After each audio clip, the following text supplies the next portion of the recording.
Hello, hello friends, AmyR here with Prairie Paper and Ink. Welcome back to my face and my YouTube channel and all the good things.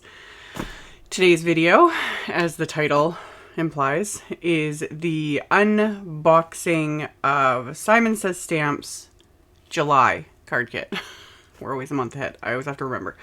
So, as always, these card kits are sent to me. I'm on the Simon Says Stamp design team, so I get the kits and the products and all the things. I don't have to do unboxings or anything like that. They're fun. I like doing them. You guys like watching them. All the good things. And like I will always do, I will link to the kit, the subscription option, because there's options. You can get just the kit. You can subscribe to the monthly kits, and with the subscription it's set up so they invoice you and then you choose whether or not you want to pay or if you want to skip the month. Like, you're not like locked in that sense. And then I'll link to everything available individually. There, as always, there is a coordinating die set for the stamp set in the kit that is separate. I'll link to that, etc. And then if you keep watching past the unboxing, I will add in whatever I make this session. I have no idea yet. I'm not even 100% certain what's in this kit. It actually showed up a little bit earlier than it usually does for me, which is nice, because then I can kind of avoid the spoilers. So let's switch the camera and I will show you guys what's in the kit. Alrighty. So let's get all the goodies out here.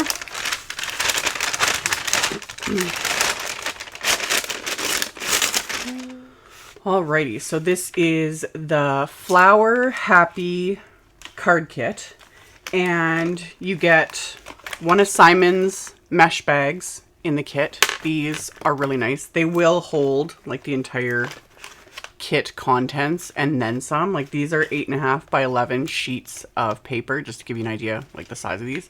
I love these bags. I've said this a bunch of times. I use them for like storing the kits, other random projects, things like that. Like, they're handy and they're cute. They're cute. So you get that candy, of course. I'm always a sucker for candy. So you get that, and then like the main focus of this kit is this Flower Happy stamp set. This is really cute. I love the sentiments just right off the bat. I love the sentiments. I love the font of them.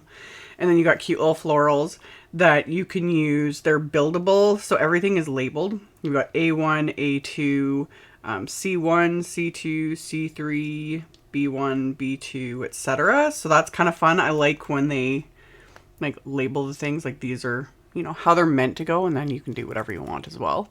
So that's the stamp set.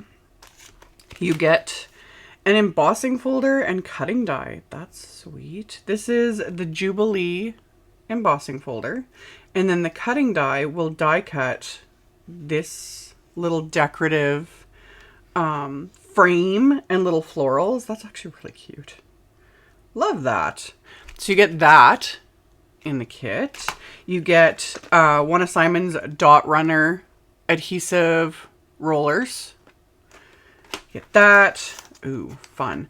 Okay, you get a pack of the Tim Holtz Idea-ology collage strips. These are fun.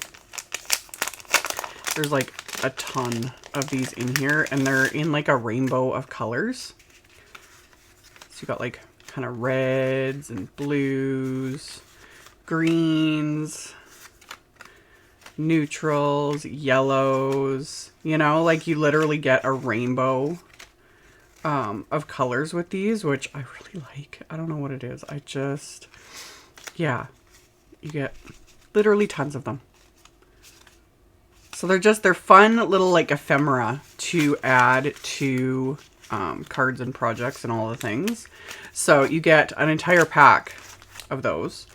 And then the pattern paper in this is American Crafts Bow Bunny Brighton.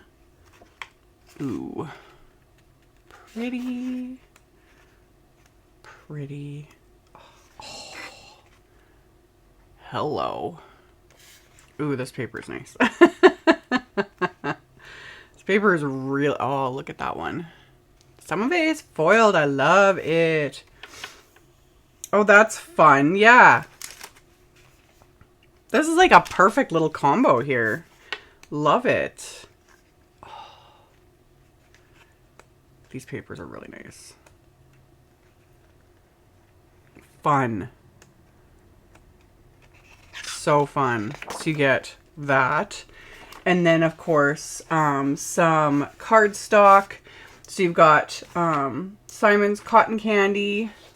There is cream.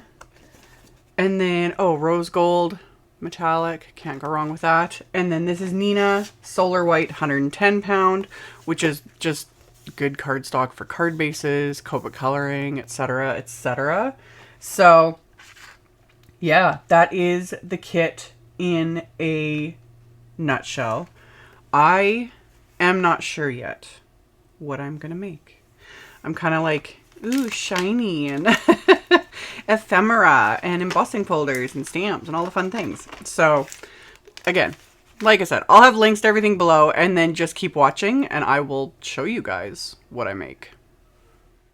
So as you can see, I ended up making several cards because I was having fun. And yeah, I love the embossing folder, this whole kit. I love all the kits, all the things. But this pattern paper was just, obviously, I was like raving over it.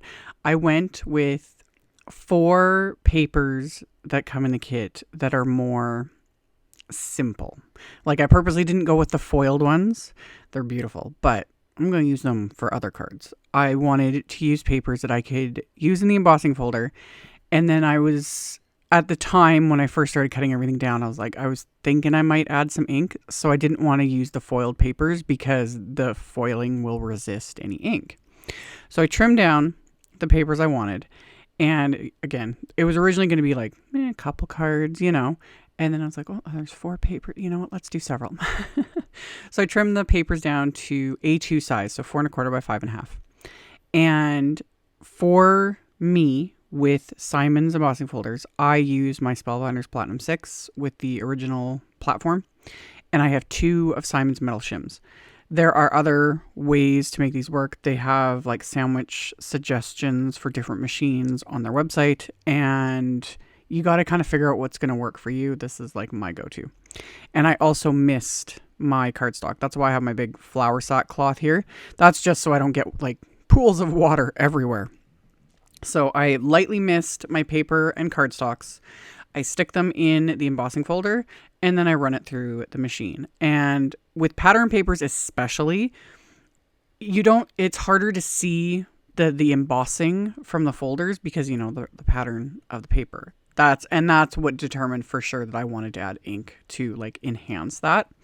I also did pieces of cardstock because I want those for the die cutting.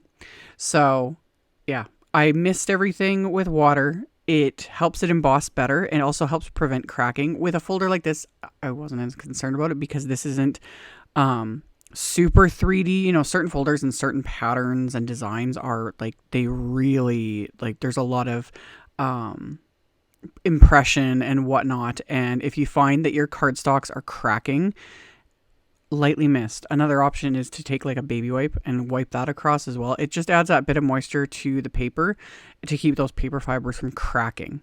And I don't mind it sometimes if there's a little bit. Again, perfection's always overrated, but it does help. And it also does help you get a better impression because those paper fibers can be pushed deeper into the folder. So also for me personally, when it comes to these types of folders that have coordinating wafer dies, I do like to emboss it first and then die cut and then emboss it again. It is an extra step, but I find that if I've embossed it first and then I find it easier to line up the coordinating die because it just kind of like fits into place. And then when you die cut it, the pressure from the die cut machine obviously presses out a lot of the pattern. You can still see it, but you know, it's more flat. So then I run it through that second time with the folder and it just presses it back into place and it's easier to emboss again because it's already been embossed once. So after I've die cut it, I just pop it into place. It just fits in the folder. run it through like I do, and it's done. And I love it. So, did all of that. And then for the inking, I chose some oxide inks from my stash that kind of went with the pattern papers. And I'm using my Ranger blending foams. I've kept these, even I've got my blending brushes. I've got my paper pouncers, all my different tools. I've still kept these because sometimes they come in handy. And for something like this, I find the foams are perfect because they're flat. Like I have the domed foams from Ranger. I haven't got into using them yet, but I haven't got rid of them because you never know.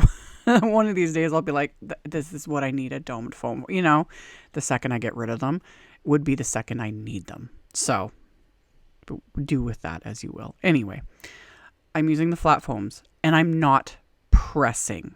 I just my foams are already inked up because I keep them stored. I did a video. You'll have to search my channel. I did a video forever ago. I just keep them stored in little page protectors in a little binder, and they're full of ink. I keep one for each color with the distress oxides, so they're fully saturated, and I barely even need to add any more ink as I'm working. But I'm also not pressing. I am not using any pressure. I'm just lightly running this along the pattern paper, and all those raised edges from that embossing folder are picking up all that ink. So then it's like magic how, the little flowers and everything just kind of pop out and you can see them. Love it. So I did the same thing too to the pieces that I had die cut and embossed, just to also give them that little extra something. And I'll have the specific colors I used, but it was Spice Marmalade, Worn Lipstick, Broken China, and Faded Jeans oxide inks.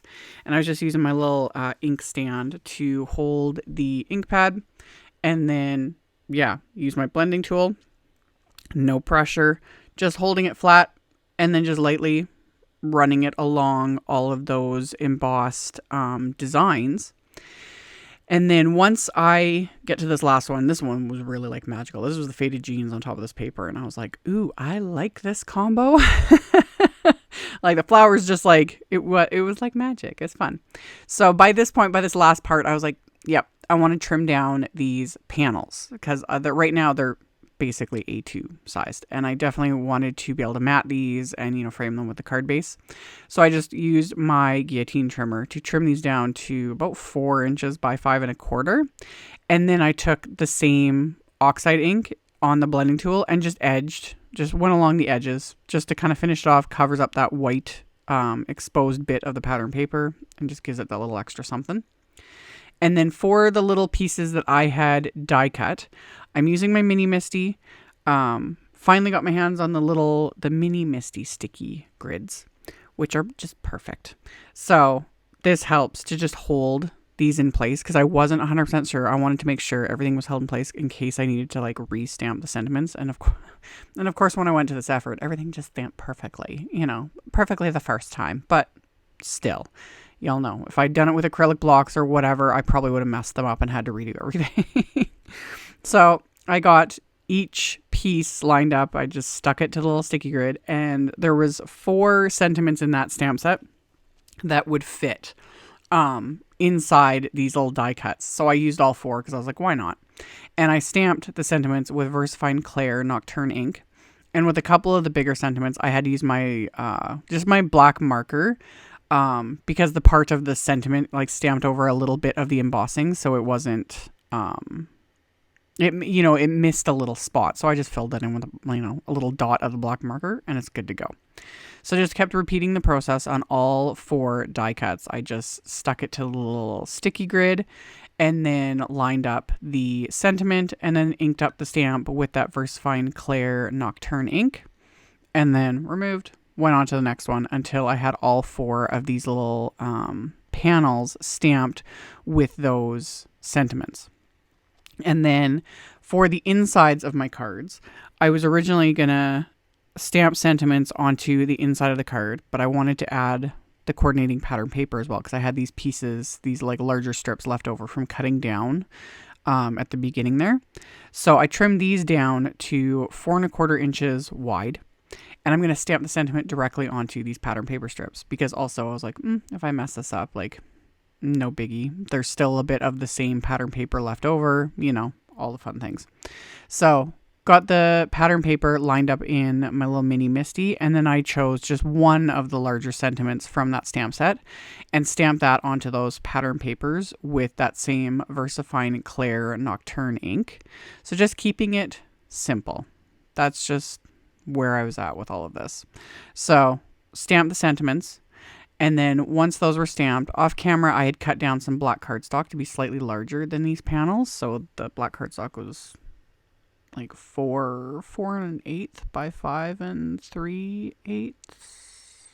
That sounds about right. Something like that. Just slightly larger. And as a little added embellishment, I pulled out some black baker's twine from my stash just to kind of tie it all in. So I wrapped the baker's twine around the embossed pattern paper panels, and I used my reverse tweezers. This is like an extra, an extra little hand to hold my knot closed when I'm tying bows like this. This is why, like, one of the main reasons why reverse tweezers are a must-have in the craft room. Because, yeah, I've showed this in videos years and years ago, and I've showed it every once in a while when I do pull out, because I don't use baker's twine very often anymore. But sometimes it's just perfect.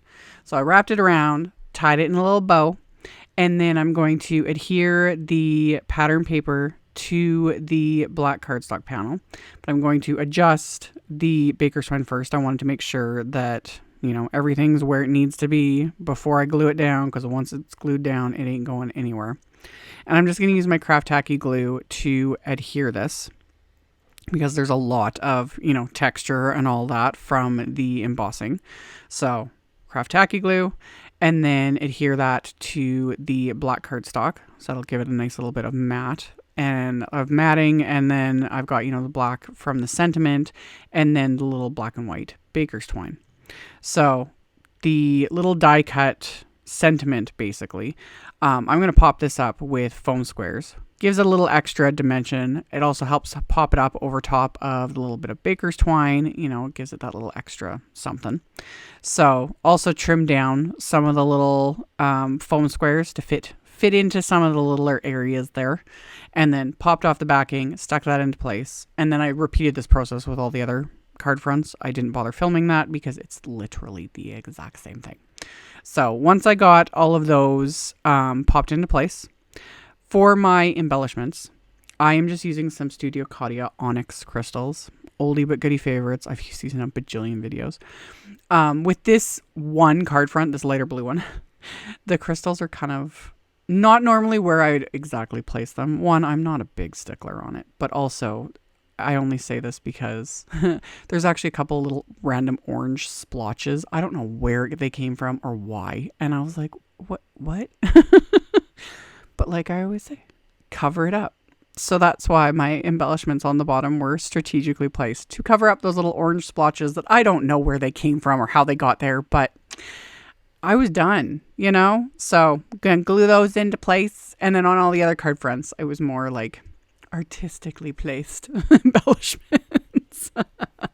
So once I got those adhered into place, normally would have been done, but decided to also add just a little extra something using my white gel pen.